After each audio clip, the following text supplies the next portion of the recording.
야고보서 2장 26절 읽겠습니다. 시작. 영혼 없는 몸이 죽은 것 같이 행함이 없는 믿음은 죽은 것이니라. 아멘. 우리 코너스톤 공동체가 어떤 공동체가 되기를 원하는지에 대한 말씀을 나누고 있죠. 예배 공동체, 그리고 말씀을 가르치고 배우는 공동체에 의해 하는 것이고요. 또 하나님과 또 하나님의 은혜를 고백하는 공동체가 되어야 하는 겁니다. 그리고 예수 그리스도의 십자가 사건과 부활 사건을 중심으로 해서 개인과 교회가 세워져야 하는 것이죠. 그런 사람들을 새 생명이라고 얘기를 하고요. 우리 모두는 정말로 그리스도 안에서 새로운 생명을 가진 사람들이어야 하는 겁니다. 그런 새 생명을 가진 사람들에게 하나님께서 수많은 약속을 하셨죠. 그 약속 가운데 하나는 영원토록 내가 너희와 동행하겠다라고 하는 약속이었고, 그리고 세상 사는 가운데 여러 가지 일들이 일어나면 기도해라, 내가 응답한다 라고 하는 약속이었고요. 그리고 영원한 미래까지도 약속해 주셨다라고 하는 거예요.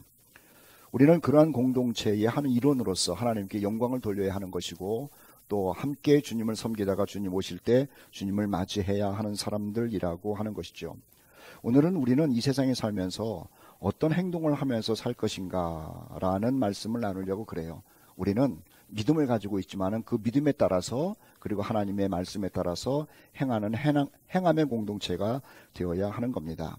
그리스도인들이 하나님의 말씀을 참 많이 들어요. 그런데 말씀을 듣고 행하는 일이 미약할 때가 참 많이 있죠. 또 그런 사람들이 있기 때문에 성경은 우리에게 이런 얘기를 합니다. 듣는 것도 좋지만은 듣고 나서 행동하는 일을 꼭 해야 된다, 이렇게 말해요. 그 구절 가운데 강력한 구절이 오늘 읽은 야고보서 2장 26절인데 제가 다시 읽을 테니까 보시죠. 믿음 없는 몸이 죽은 것 같이 행함이 없는 믿음은 죽은 것이니라. 굉장히 신랄하게 이야기를 하고 있습니다. 그리고 야고보서 1장 22절 말씀에 권면하는 것은 이런 겁니다. 너희는 말씀을 행하는 자가 되고 듣기만 하여 자신을 속이는 자가 되지 말라, 이렇게 이야기를 하죠. 그런데 이 이야기를 읽고 나면은요, 갑자기 죄책감이 확 들어버려요. 우리가 듣는 건 많잖아요. 그런데 행함에 관한 이야기를 하면은요, 겁이 나는 거예요. 왜냐하면 여러분도 그렇고 저도 그렇고 수많은 걸 들었는데 그 많은 들은 것 중에서 행한 것이 별로 없기 때문에 그렇죠. 그래서 양심에 찔리는 겁니다. 그러면 이 말을 우리는 어떻게 이해를 해야 될까? 그렇다고 내가 앞으로도 계속 하나님의 말씀을 듣고 읽고 그럴 텐데 행해야겠다라고 결심을 한다고 해서 우리가 또 행해질 것도 아니잖아요. 분명히 이 말이 맞기는 한데 나중에 또 읽으면 또 찔릴 것이 분명한 겁니다. 그렇기 때문에 이 말은 우리로 하여금 말씀을 들은 대로 100% 행해야만 한다라는 말이 아니에요. 이 말을 오해하고 나면은요, 새로운 율법이 되는 겁니다. 하나님의 말씀을 듣고 행해야만 된다라는 말로 듣고 나면은요, 새로운 율법이 돼요. 그래서 우리는 기껏 얻었던 자유함으로부터 다시 노예가 되는 생활을 하게 되는 것이죠. 여기서는요, 그런 의미가 아니라는 것을 먼저 여러분들에게 말씀을 드리려고 그래요. 또 마태복음 7장 21절 말씀에 보면은 아주 더 무서운 얘기가 나와요. 그래서 이런 얘기를 들으면은 대체 나의 믿음은 진짜인가 가짜인가라고 하는 헛갈리는 생각까지도 들죠. 예수께서 하신 말씀이에요. 나더러 주여 주여 하는 자마다 다 천국에 들어갈 것이 아니요 다만 하늘에 계신 내 아버지의 뜻대로 행하는 자라야 들어가리라고 한 것 아닙니까? 그러면 아버지의 뜻대로 행하지 못한 삶이 우리의 삶이었는데 우리는 기껏 믿음으로 천국 간다라는 것을 알고 있었다가 이 얘기를 듣고 나면 천국 갈 사람이 또 아무도 없는 거예요. 그래서 두려운 거죠. 그러면은 우리의 믿음과 행함은 대체 어떻게 연결시켜야 하느냐라고 하는 큰 숙제가 우리 가운데 밀려오는 겁니다. 먼저는요, 이것 쭉 설명하기 전에 이런 전제를 깔고 여러분들께 말씀을 드릴게요. 우리의 행함이 어설프더라도 또 말씀대로 되지 못하더라도 하나님이 우리를 향해서 보는 눈이 있어요. 동기의 순수성이라고 하는 거예요. 아무리 잘하려고 그래도 이미 타락한 몸, 그 연약한 사람들은요, 잘하려고 마음은 있는데 완벽하게 안 된다니까요. 그래서 좌절에 빠지는 거예요. 그래서 하나님은 우리의 완벽한 행위를 보시는 것이 아니라 온전한 동기의 순수성을 보시는 거죠. 그런데 의도적으로 죄를 질 경우에는 하나님께서 그 사람을 책망하시고 책벌하십니다. 그런데요, 연약해서 어쩔 수 없이 넘어진 것에 대해서는 하나님께서 표현이 좀 그렇습니다만 귀엽게 보시는 거죠. 그래서 다시 이렇게 세우시고 용기를 주시고 다시 하나님의 말씀대로 살 수 있는 여건도 마련해 주신다라고 하는 거예요. 그리고 거듭난 사람들의 특징은 뭐냐면은 성령의 항상 간섭함을 받으면서요, 자신의 행동을 돌아봐요. 그리고 하나님의 뜻대로 살려고 부단히 추구하고 노력한다는 거예요. 거듭나지 않은 사람은 그게 없습니다. 종교 생활을 하면서 내가 사람들에게 잘 보여야지, 내가 괜찮은 기독교인이라고 하는 것이 좀 나타나야지 그러는데, 새 생명을 가진 거듭난 그리스도인들은요, 하나님이 기뻐하시는 것을 이루기 위하여 생각과 마음이 그쪽으로 향해 있다라고 하는 거예요. 그쪽으로 향해 있어요.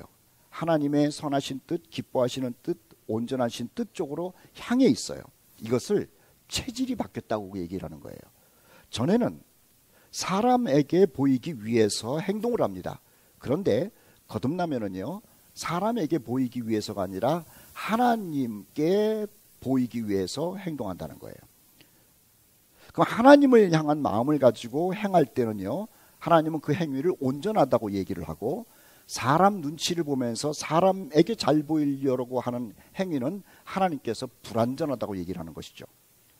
그래서 우리에게 얘기하는 건 뭐냐면은, 너희의 마음이 하나님을 향해서 있고 하나님을 향한 마음을 가지고 하나님을 기쁘시게 하기 위한 행동을 하고 있느냐라고 하는 말을 하고 있는 겁니다. 먼저는요, 우리는 어떤 행동을 하고 있느냐, 또 어떤 행동을 하기 위하여 노력해야 되느냐라고 하는 거예요. 첫째는요, 주님의 말씀을 듣잖아요. 그리고 그 들은 말씀대로 순종하기 위해서 노력해야 돼요. 그런데 또 순종하고 싶어서 우리 마음속에서는요, 어떤 영성이 불일듯 일어나요. 주의 말씀을 듣고 나면은 내가 저 순종을 해야 되는데 라고 하는 마음이 불일듯 일어나요. 그것이 구원받은 사람 속에서 성령께서 구원받았다라고 하는 것을 알려주는 행위죠. 제가 중요한 얘기했어요. 하나님의 말씀을 듣고 나서 내가 저 말씀대로 순종해야지라고 하는 마음이 불일듯 일어나요. 그 불일듯 일어나는 이유가 뭐냐면, 성령께서 너는 하나님의 자녀고 거듭난 사람이다라고 하는 것에 대한 증거를 해주시는 거예요. 그럼 거듭나지 않은 사람은 어떤 줄 아세요? 하나님의 말씀을 듣고 나서 하나님의 말씀을 행해야겠다라고 하는 부담이 없어요. 그냥 좋은 얘기다, 마음에 든다, 마음에 들지 않는다, 판단으로 끝난다라고 하는 거죠. 그리스도인들이 행한다라고 하는 것은 어떤 유익이 있냐면은, 하나님의 말씀을 듣고 행하면은요, 나의 믿음이 견고해져요. 행함이 우리에게 주는 은혜가 그거예요. 내가 주의 말씀을 듣고 행하면 사람들이 나를 어떻게 평가하느냐라는 것은 나중 문제고, 주의 말씀을 듣고 행하고 나면은 내 믿음이 견고해져요. 그리고 그 견고함을 통해 가지고 하나님의 살아계시다라고 하는 것에 대한 증인이 되더라고 하는 거예요. 우리가 여호수아 말씀을 공부하고 있는데, 이스라엘 백성들이 광야 40년을 살아오다가 지금 여리고 성으로 들어가는 과정에 관한 이야기를 공부하고 있잖아요. 그런데 이스라엘 사람들이요, 요단강을 건널 때나 그리고 여리고 성을 무너뜨릴 때나 하나님의 말씀을 듣고 나서 행동한 겁니다. 근데 이 하나님의 말씀을 듣고 요단강을 건너서 얻은 게 뭐냐면, 하나님의 살아계시다라고 하는 확신이 얻어진 거예요. 여리고성을 하루에 한 바퀴씩 6일 동안 돌고 7일째 7바퀴를 돌므로 인해서 얻어진 게 뭐냐면, 우리는 여리고성이 무너졌다라는 것을 얻었다라고 생각하고 싶은데 그게 아니고, 하나님의 말씀대로 하고 나니 하나님이 느껴진다는 거죠. 그래서 어디를 가든지 하나님이 요단강 건너게 하신 거야, 하나님이 여리고성을 무너뜨린 거야, 나는 그 하나님의 말씀대로 순종했더니 하나님이 하시는 일을 본 증인이야 라는 말을 하더라고 하는 거예요. 우리가 다음에 공부할 내용입니다만은, 사사기 말씀에 보면은 기드온이라고 하는 사람이 나와요. 그런데 이 기드온이 미디안 사람들과 함께 싸우는데, 기드온이 미디안 사람들과 싸울 때에 같이 간 사람들이 300명이 불과한 거예요. 그런데 이 300명이 칼을 가지고 가거나 또는 활을 가지고 가거나 특별한 무기를 가지고 간 것이 아니라 항아리와 횃불과 그리고 나팔만 가지고 갔거든요. 수십만의 사람을 300명이, 그리고 300명이 특별한 무기가 있는 것이 아니라 항아리와 횃불과 무기를 가지고 싸운다는 것이 말이 안 되잖아요. 그런데 이 300명이요, 항아리를 깨뜨리고 횃불을 돌리고 그리고 나팔을 불기만 했는데 미디안의 수십만 명의 사람들이 자기네들끼리 싸우고 도망갔다는 거죠. 300명은 어떤 사람이냐면은 하나님의 말씀에 그대로 순종을 함으로 인하여 하나님이 역사하는 것을 눈으로 본 증인들이라고 하는 거예요. 과거에도 그랬고 지금도 마찬가지죠. 우리가 하나님의 말씀을 듣습니다. 듣고 한 귀로 듣고 흘려보내면은요, 그냥 좋은 이야기 들은 것, 재밌는 이야기 들은 것으로 끝나요. 그런데 주의 말씀을 듣고 이것을 성령께서 부담감을 따라가지고 해보자라고 하면서 요단강으로 들어가고 여리고성을 돌고 기드온의 300명처럼 나팔을 불고 등등등 순종하고 나면은요, 그때 얻어지는 게 하나님의 살아계심이라고 하는 것이고요, 내 믿음이 확고해지는 것을 얻어진다는 거죠. 저도 그렇고 우리 그리스도인들이 살아가면서 하나님께 기도하는 수많은 내용 중에 하나가 뭐냐면 하나님 나에게 믿음을 주세요라는 거예요.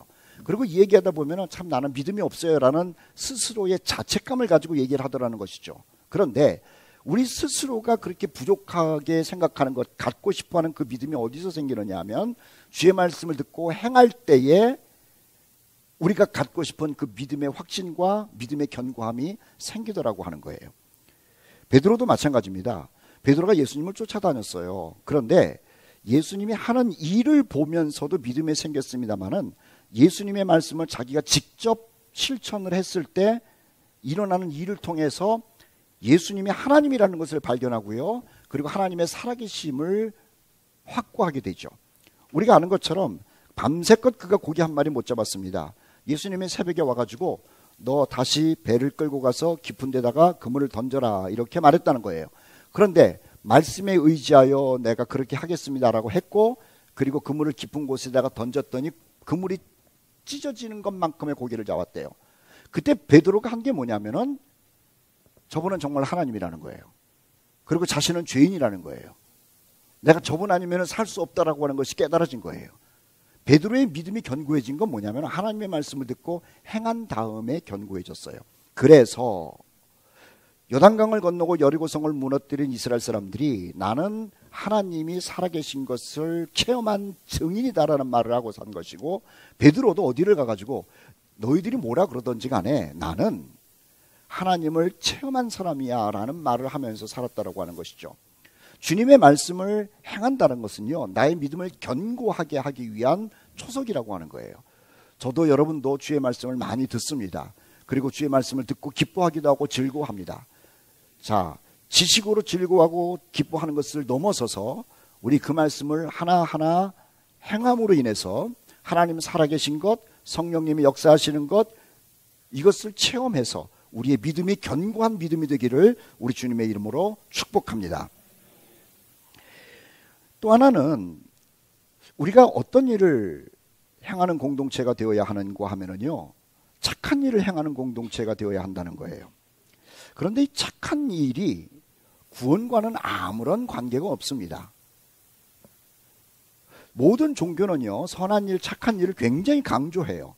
그리고 선한 일과 착한 일을 강조하면서 여기에 저촉이 되고 나면은 무엇을 가지고 사람들을 협박하느냐 하면은 구원의 문제를 가지고 협박을 하더라고 하는 거예요. 기독교도 그래요. 착한 일, 헌신, 선한 일을 얘기를 하면서 이것을 어디로 연결시키냐면은 구원과 연결을 시켜버리는 거예요. 그런데 그렇지 않아요. 우리가 착한 일을 하던 안 하던 구원은 믿음으로 받는 것이지 행함으로 받는 것이 아니기 때문에 그래요. 그러면은 착한 일, 선한 일이라는 건 뭔 줄 아세요? 우리가 섬기는 하나님 아버지께 어떤 영광과 기쁨을 돌리느냐의 문제라고 하는 거예요. 여기 우리 자녀들이 있어요. 자녀들이 부모의 말을 잘 듣고 나서 형제들끼리 화목하고 또 밖에 나가서 선한 일을 하고 그러면은요, 부모가 영광을 받아요. 기뻐해요. 그런데 밖에 나가가지고 착한 일은커녕 못된 일을 하고 지저분한 일을 하고 또 속색이는 일을 하면 부모의 얼굴에 먹칠을 하는 거예요. 자기도 행복하지가 않은 거예요. 다시요. 지저분한 일을 하고 악한 일을 하면 부모의 얼굴에 먹칠을 하고 부모의 마음을 아프게 할지언정 호적에서 파내질 않는 거예요. 그게 구원과 똑같은 거예요. 하나님과 우리는 예수 그리스도를 믿는 믿음으로 관계가 형성이 된 거거든요. 그래서 우리는요, 이 모양 이 꼴로 살아도 하나님을 아버지로 부르는 거예요. 거기에는 변함이 없어요. 그런데 선한 일, 착한 일이라고 하는 것을 가지고 그 문제를 흔들어 버리고 나면은요, 기독교의 복음은 완전히 무너져 버리는 거예요. 구원은 믿음으로 받아요. 그런데 우리 아버지 하나님을 기쁘게 하고 아버지 하나님을 영광스럽게 하고 아버지 하나님과 우리가 화목하기 위해서는요, 착한 일이 필요하다라고 하는 것이죠.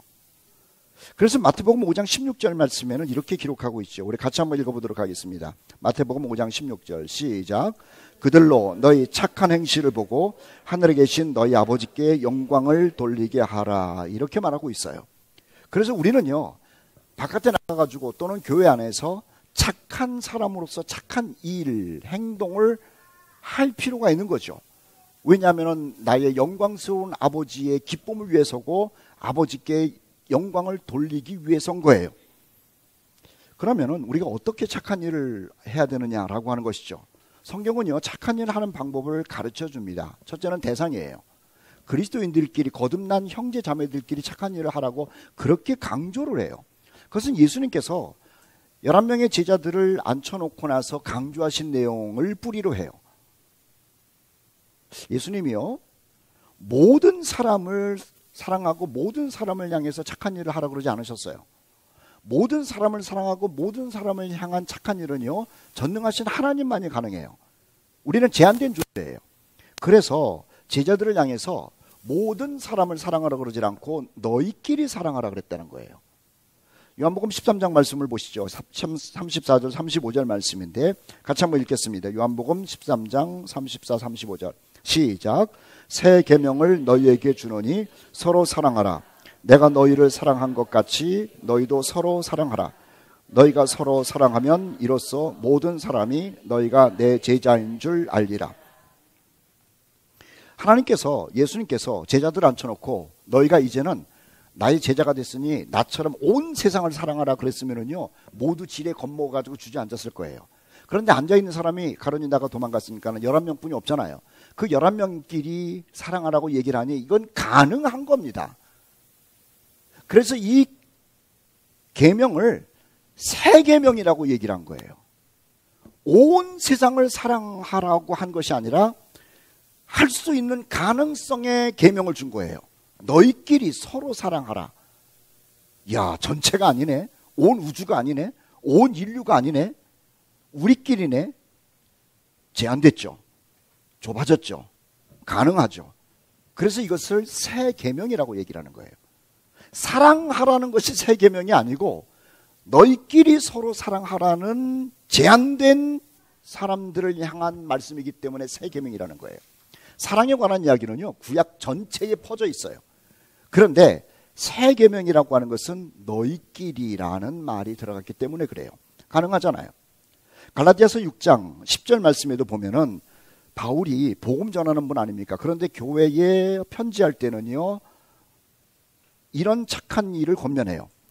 그러므로 우리는 기회 있는 대로 모든 이에게 착한 일을 하되 더욱 믿음의 가정들에게 하라고 얘기를 해요. 믿음의 가정, 형제 자매들을 얘기를 하는 것이죠. 우리로 얘기를 하면은 우리끼리 사랑하라는 거예요.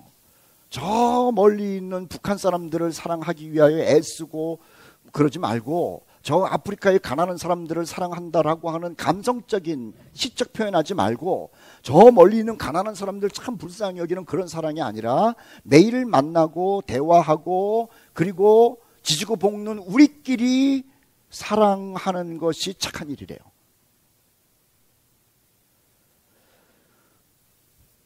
거듭난 하나님의 백성들끼리 서로 사랑하면은 말입니다,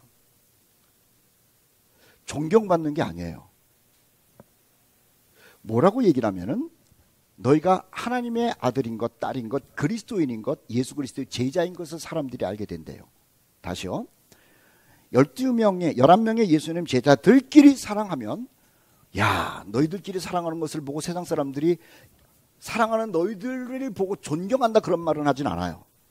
무슨 말을 하냐면은, 아, 예수의 제자들이로구만, 이렇게 알기 시작한다는 거예요. 우리가 여기 앉아서 서로 사랑하고 나누고 기뻐하고 격려해 주면은요, 우리를 향해서, 야, 저 사람들은 서로 사랑하고 서로 존경하고 격려해줘, 참 존경만 받을 만한 사람들이라, 이렇게 표현하지 않는다는 거예요. 예수쟁이들이로구나, 이 정도로 표현한다는 거예요. 다시 요한복음 13장 34절 35절 보세요. 새 계명을 너희에게 주노니 서로 사랑하라. 내가 너희를 사랑한 것 같이 너희도 서로 사랑하라. 너희가 서로 사랑하면 이로써 모든 사람이 너희를 존경한다는 것이 아니라 너희가 내 제자인 줄 알리라. 이렇게 알려주신 거죠. 그래서 우리 그리스도인들은요, 착한 일을 할 때에 먼저 우리끼리 해야 된다는 거예요. 세상 사람들이 들으면은요, 지들끼리 좋아하네 이렇게 말할지 모르지만, 예수님이 가르쳐 준 것은요, 너희끼리 먼저 사랑하라는 거예요. 야고보서 2장 15절 16절 말씀, 사랑하는 방법을 이렇게 가르쳐 주고 있습니다. 만일 형제나 자매가 헐벗고 일용할 양식이 없는데 너희 중에 누구든지 그에게 이르되 평안히 가라, 덥게 하라, 배부르게 하라 하며 그 몸에 쓸 것을 주지 아니하면 무슨 유익이 있으리요. 이론적인 사랑을 하지 말라는 거죠. 우리끼리 실천적인 사랑을 하라고 하는 거예요. 그러면은 사람들이, 아이고, 저 사람들은 남남이 아니라 형제 자매로구나, 그리스도 안에서, 이렇게 인정하기 시작한다는 거죠. 사도행전 2장 말씀에 보면은요, 초대교회 예루살렘 교회가 나오고 있어요. 그런데 이 예루살렘 교회에 성령이 임하고 나니까는 그들끼리 착한 일이 왕성하게 일어나는 거예요. 사도행전 2장 44절 45절 말씀에 이렇게 써 있죠. 믿는 사람이 다 함께 있어 모든 물건을 서로 통용하고 또 재산과 소유를 팔아 각 사람의 필요를 따라 나누어 주며, 그랬더니 온 백성들이 칭찬을 하더라는 거예요. 야, 저 무리는 정말 신기한 무리다. 서로 사랑한다, 서로 격려한다, 서로 도와준다 는 것이죠. 제가 얘기를 하면 우리도 그런 공동체가 되기를 원한다는 마음으로 아멘 하세요. 여러분, 우리 서로 착한 일을 하는 가운데 하나님께는 영광을 돌리고 사람들로 하여금 그리스도인이라고 하는 소리도 듣고 우리 마음속에서는 평강과 은혜가 넘치기를 예수님의 이름으로 축복합니다. 그리스도인들이요, 이 착한 일을 할 때 진짜 그리스도인이라고 사람들이 인정한다는 거예요. 초대교회 성도들의 특징이 있습니다. 우리는 초대교회 성도들 그러면은요, 막 성령 충만한 걸 얘기를 하잖아요. 그런데 성령 충만한 게 대체 뭐냐는 거예요. 성령 충만하고 나면은요, 그것이 어떻게 나타나느냐면은 착한 행실로 나타나요. 다시요. 초대교회의 모든 성도들의 성품이 어떻게 변했느냐면은 착하게 변했어요. 그리고 착한 일을 하는 공동체가 되었다라고 하는 거예요. 금방 사도행전 2장 말씀을 읽었는데 거기서도 착한 일이 지금 통용되고 있었다라고 얘기를 했죠. 그런데 모든 교회가 그랬다는 거예요. 야고보서 2장 14절 17절 말씀 읽을 테니까 한번 다시 이 주제의 말씀을 생각하면서 보시면 좋겠어요. 형제들아, 만일 사람이 믿음이 있노라 하고 행함이 없으면 무슨 유익이 있으리요. 그 믿음이 능히 자기를 구원하겠느냐. 행함이 없는 믿음은 그 자체가 죽은 것이니라. 자, 이 말을 들으면은 제가 설교 시작할 때 얘기한 것처럼, 아, 이게 또 구원과 연결이 된 그런 게 아니라고 하는 거예요. 진짜로 거듭난 사람은요, 그 성령이 안에 있기 때문에 진실한 착한 일을 해요. 그런데 거듭나지 않은 사람은 착한 일을 하되 사람에게 보이려고 한다는 거예요. 예루살렘 성전에 대제사장들이 있었고요. 그리고 그 밑에 있는 제사장들이 있었고요. 성전을 경비하는 관리자들이 있었고요. 뭐 등등 있었어요. 그리고 성전 안에 감히 들어가지 못하는 많은 사람들 가운데 사마리아 사람이 있었어요. 그런데 이 대제사장과 제사장과 그리고 이 사마리아 사람을 비유로 예수님께서 선한 사마리아 사람 이야기를 합니다. 우리가 많이 들었던 얘기죠. 제사장이 그 길을 지나가고 레위 사람이 그 길을 지나가고 사마리아 사람이 그 길을 지나가요. 그 길이 어떤 길이에요? 강도 만난 사람이 쓰러져서 신음하고 있는 그 길이었어요. 그런데 누가복음 10장 31절 이하에 보면은 이 세 사람의 행위가 이렇게 기록되어 있습니다. 먼저는 제사장인데요. 한 제사장이 그 길로 내려가다가 그를 보고 피하여 지나가고, 또 이와 같이 한 레위인도 그곳에 이르러 그를 보고 피하여 지나갔다라고 하는 거예요. 제사장도 피해가고 레위인도 피해가요. 이 제사장과 레위인은 종교인이었다는 거예요. 오늘날로 얘기를 하면 성직자라는 거예요. 오늘날로 얘기를 하면 기독교의 목사라고 얘기를 해도 과언이 아닐 거예요. 그리고 목사가 되기 위하여 공부하는 신학대학생 정도 될 거예요. 그런데 이들은요, 착한 일을 가르치는데 착한 일을 할 기회가 왔을 때 그냥 지나갔대요. 수많은 변명을 했을 겁니다. 과거나 지금이나 종교인들의 특징은 말을 잘해요. 그리고 핑계를 그럴듯하게 돼요. 제사장이 그랬을 것 아닙니까? 그리고 레위인도 그랬을 것 아니에요? 못 봤다고.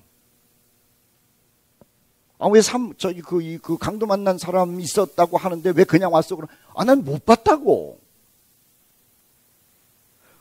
난 바쁜 일이 있어서 그냥 막 뛰어다가 보니까는 그 사람 볼 여력이 없었다고. 신음하는 소리도 못 들었냐고. 못 들었다고. 내가 지금 정신이 없었거든. 변명할 거예요.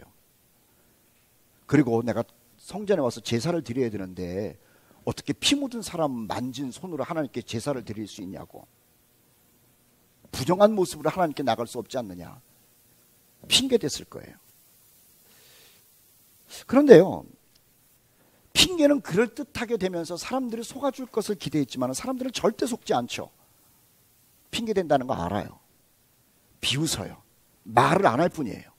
예수님도 지금 비웃고 있는 거예요.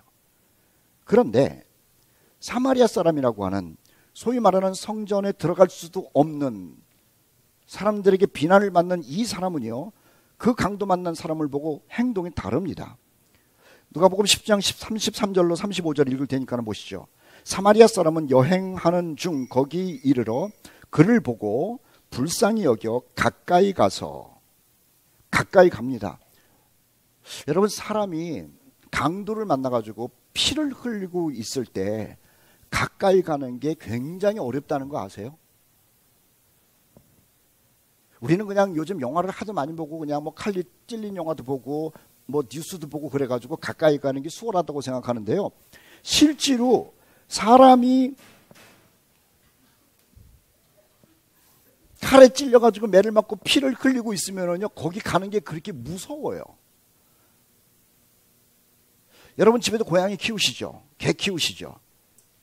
그런데 지나가다가 개가 차에 치여가지고 피를 흘리고 있고 고양이가 피를 흘리고 있으면 내려가지고 보호합니까? 싫어서가 아니라 무서워서 못해요. 그리고 강도가 꼭 옆에 있을 것 같은 거예요. 여러분 집에 도둑 맞아 보셨어요? 제가요, 오래전에 저희 집에 들어갔는데 도둑놈이 와가지고 다 뒤집어 놓은 거예요, 집을. 물건이 없어졌다라고 하는 게 속상한 게 아니라 도둑놈이 꼭 다시 올 것 같은 거예요. 그래서 무서운 거예요, 그 집을 들어가기가. 지금 강도 만난 사람이 피를 철철 흘리고 죽어가고 신음을 하고 있을 때요, 가까이 갔다라고 하는 것은 이거 보통 심장이 아닌 거예요. 언제 강도가 나타나가지고 자기까지도 해코지할지 모르잖아요. 그런데 이 사마리아 사람은요, 가까이 가요.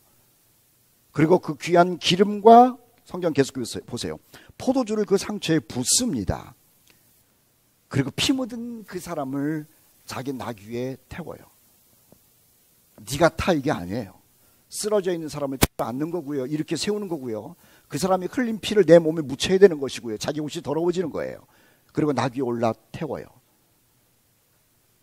데리고 가서 돌보아 주라고 얘기를 하죠. 그 이튿날 그가 주막 주인에게 데나리온 2를 내어줘요. 이튿날이라고 하는 것은요, 오늘 데리고 왔고 하룻밤 잤고 그 다음 날이라고 하는 거예요. 한 데나리온은 하루 동안 일하는 돈이에요.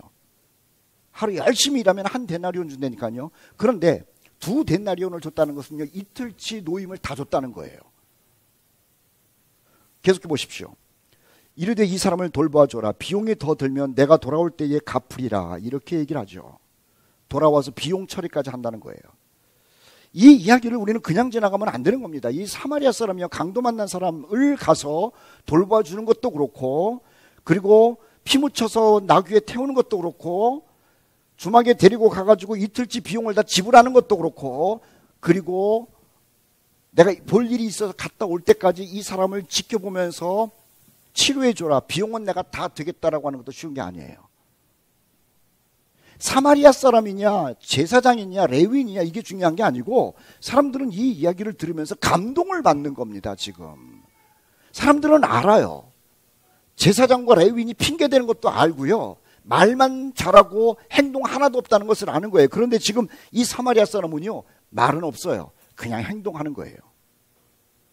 예수께서 물어보는 겁니다. 이 이야기를 듣고 있는 유대인들에게.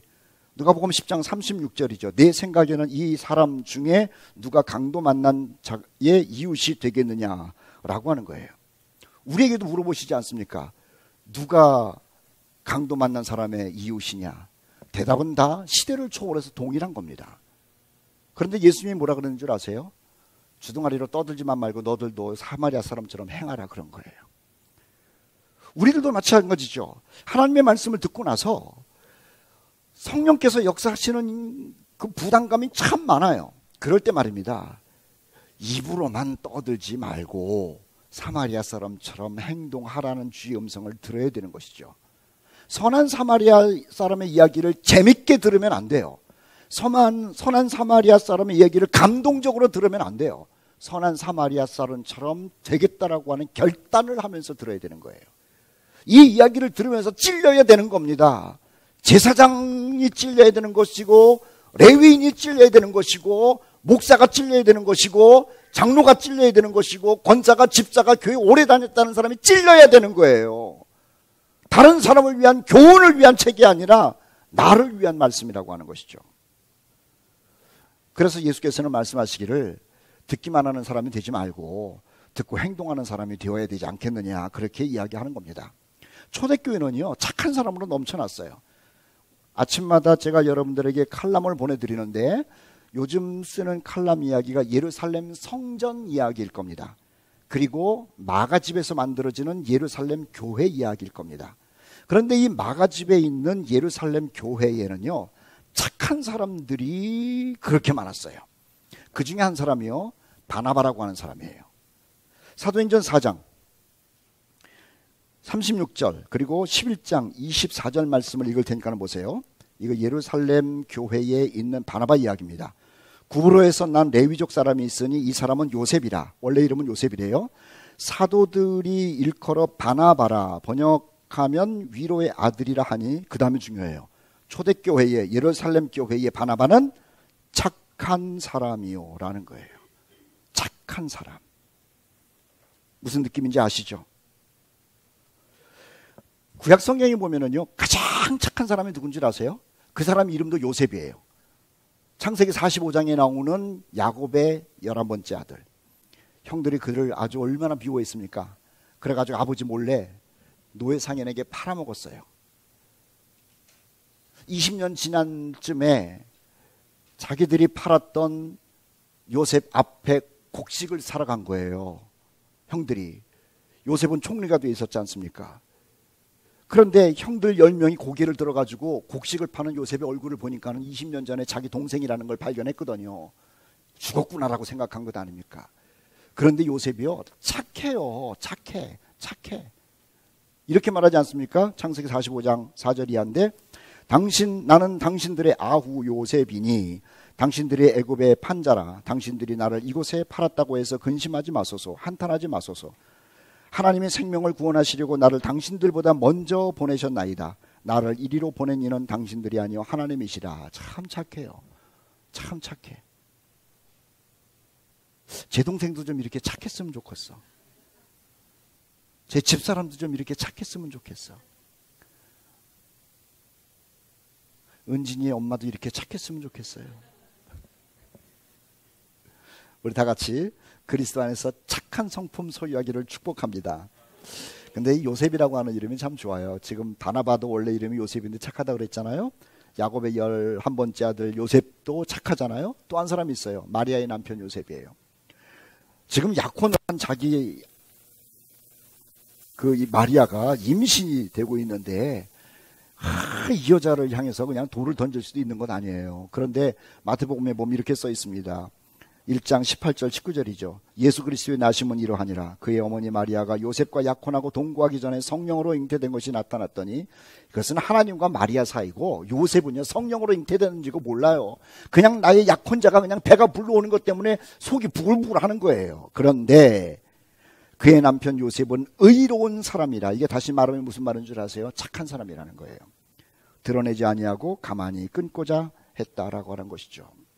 우리가요 그리스도 안에서 착함을 누리고 있을 때, 그리고 착한 행동을 할 때 말입니다, 사람들이 다 좋아해요. 사람은 똑똑한 사람을 좋아하는 게 아니에요. 정확한 사람을 좋아하는 게 아니에요. 조금 바보 같은데, 조금 바보 같은데, 어눌한 것 같은데 진실한 사람을 좋아하는 거예요. 우리 모두가 그리스도 안에서 거룩한 바보가 되어서 진실함으로 사람들로 하여금 착하다는 소리를 들어 우리 아버지께 영광을 돌리는 일이 주님 오실 때까지 계속되기를 주의 이름으로 축복합니다. 그런데 이 착한 일을 악하게 하는 사람들이 있어요. 바리새인들이었어요. 대제사장이었어요. 이들은 착한 일 정말 많이 했다니까요. 정말 많이 했어요. 그런데 예수님께서는요 그 착한 일에 악이 포함됐다라고 고발하시는 거예요. 마태복음 6장 2절 말씀이죠. 구제를 했답니다. 착한 일을 했답니다. 그런데 그들은 사람에게 영광을 받으려고 회당과 거리에서 하는 것 같이 했대요. 나팔을 불었대요. 착한 일에 악이, 독이 섞여 있는 거예요. 하나님은요 그런 착한 일을 하지 말라는 겁니다. 정말로 성령 안에서 하는 착한 일은요 은밀하게 하는 거예요. 오른손이 하는 일 왼손이 모르게 해요. 그리고 착한 일을 하면서 그것을 계산해 두고 있는 거예요. 보상을 받기 위한 착한 일도 주께서는 금지했어요. 마태복음 25장 말씀에 보니까는요 양과 염소 얘기가 나옵니다. 그런데 주께서 양의 무리를 향해서 칭찬할 때는요 이렇게 얘기를 해요. 너희가 내가 굶었을 때 먹을 것도 주었고, 벗었을 때 옷도 주었고, 목마를 때 물도 주었고, 갔었을 때 찾아오기도 하고 고맙다, 이렇게 얘기를 해요. 그런데 양의 무리는요 우리는 그런 적이 없습니다 라고 하면서 기억을 못하는 거예요. 왜냐하면 일상적이었기 때문에 그렇죠.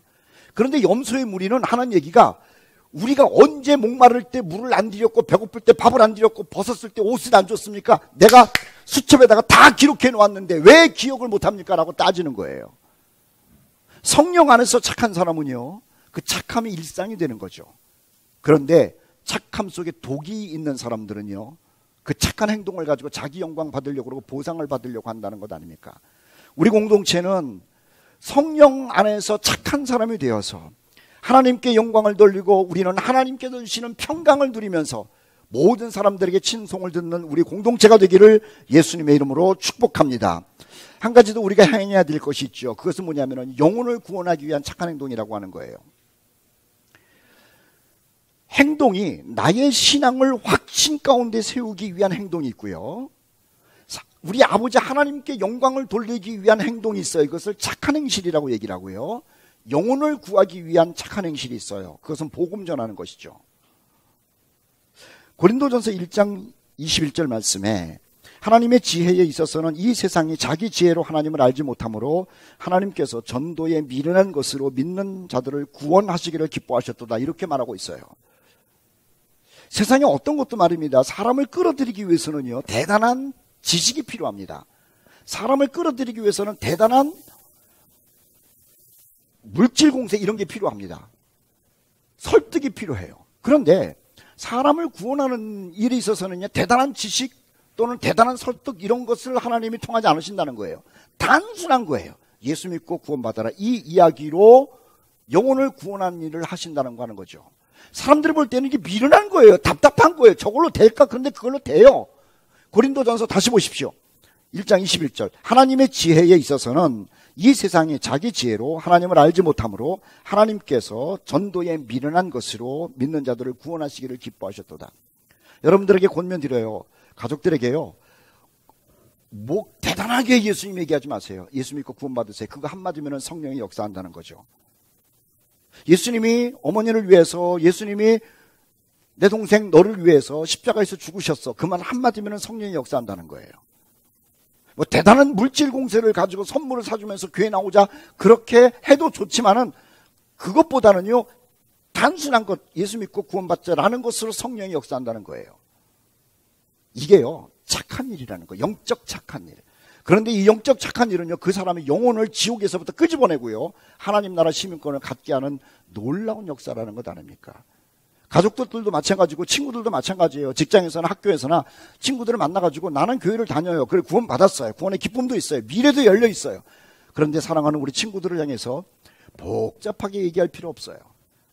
주님이 너 위해서 십자가에서 죽었어. 너 예수님 믿으면 구원받아. 라는 것으로 성령이 역사한다는 거예요. 우리가 영혼을 구하기 위한 착한 행실은 복음 전하는 것이죠. 우리 교회에서 매주일 하나님의 말씀이 선포되고 있습니다. 그리고 칼럼도 들여지고 있어요. 또는 신앙 칼럼 제 목소리를 가지고 또 하고 있어요. 왜 하는 줄 아세요? 복음 전하는 거예요. 그걸 읽을 때, 들을 때 성령께서 어떤 역사를 하실지 아무도 모르는 거예요. 그런 것이 없으면은요, 성령의 역사는 루트가 없는 거죠. 그래서 몸부림치는 거예요. 아이들을 위해서도, 어른들을 위해서도, 노인들을 위해서도. 디모데후서 4장 2절입니다. 너는 말씀을 전파하라. 때를 얻든지 못 얻든지 항상 힘쓰라. 씨를 그냥 뿌리는 겁니다. 제가 얘기를 하면 아멘 하세요. 우리가 단순히 한마디 예수 십자가와 부활을 얘기를 할 때, 그 씨를 뿌릴 때 성령께서 역사하셔서 듣는 사람으로 하여금 감동받아 예수님 영접하여 영혼 구원받는 역사가 있기를 축복합니다. 안드레가 말입니다. 자기 형한테 가가지고 형 나 예수 만났어 가자. 이 말 한마디로 베드로가 탄생한 거예요. 동생이 형한테 말하는 게 어렵잖아요. 가족 구원이 그렇게 어려워요. 그러니까는 형한테 가가지고 말 잘못했다가 의도 맞습니다. 그런데 안드레는 형 나가 메시아 만났거든 가자. 거기서 베드로가 나왔다는 것 아니에요. 빌립이 자기 친구 나다나엘을 만난 거예요. 야 내가 메시아를 만났거든 한번 가보자. 그 말 한마디가 나다나엘이라고 하는 신앙의 거장을 만들어요. 저와 여러분이 학교에서나 직장에서나 또는 가족 속에서 안드레처럼 빌립처럼 예수님께로 가보자라는 말 속에 하나님의 역사, 성령의 역사가 있어서 우리가 사랑하는 그 사람의 그리스도 안에서 구원받는 일이 일어나기를 주의 이름으로 축복합니다. 바울은요, 빌립보에 가가지고 세수하러 갔는데, 그리고 기도하러 물가를 갔는데, 여기에서 여자들이 수다를 떨고 있대요. 그 중에 누가 있는지 아무도 모르고 그냥 여자들한테 수다를 떠는 거예요. 예수님이 십자가에서 죽으시고 부활했는데 믿으면 구원을 받는다. 그런데 거기에 있었던 여자 중에요, 두아디라에서 자라서 장사하는 엄청난 여장부가 있었어요. 루디아라고 하는 여자. 이 여자가 빨래하다가 예수님 얘기를 듣고 성령의 역사로 예수님을 영접해요. 그리고 그 사람을 통해서 빌립보 교회가 만들어져요. 여러분들이 있는 그곳에 복음을 듣는 누군가가 하나님의 위대한 일을 할 사람이라는 것 어떻게 하겠습니까? 그래서 주님께서는요, 우리에게 영혼을 구원하기 위한 착한 행위를 하라고 하신 것 아닙니까? 우리 모두가 하나님의 말씀을 듣고 행함으로 인하여 믿음의 확신 가운데 거하는 복을 누리고, 우리 모두가 하나님의 말씀대로 서로 사랑함으로 인하여 하나님께 영광 돌리는 일을 하고 영혼을 구원하기 위하여 복음 전하는 사람이 되어서 이 땅에 사는 동안에 하나님의 인도함을 받고 하나님께 기쁨이 되는 우리 코너스톤 공동체가 되기를 주님의 이름으로 축복합니다. 아멘.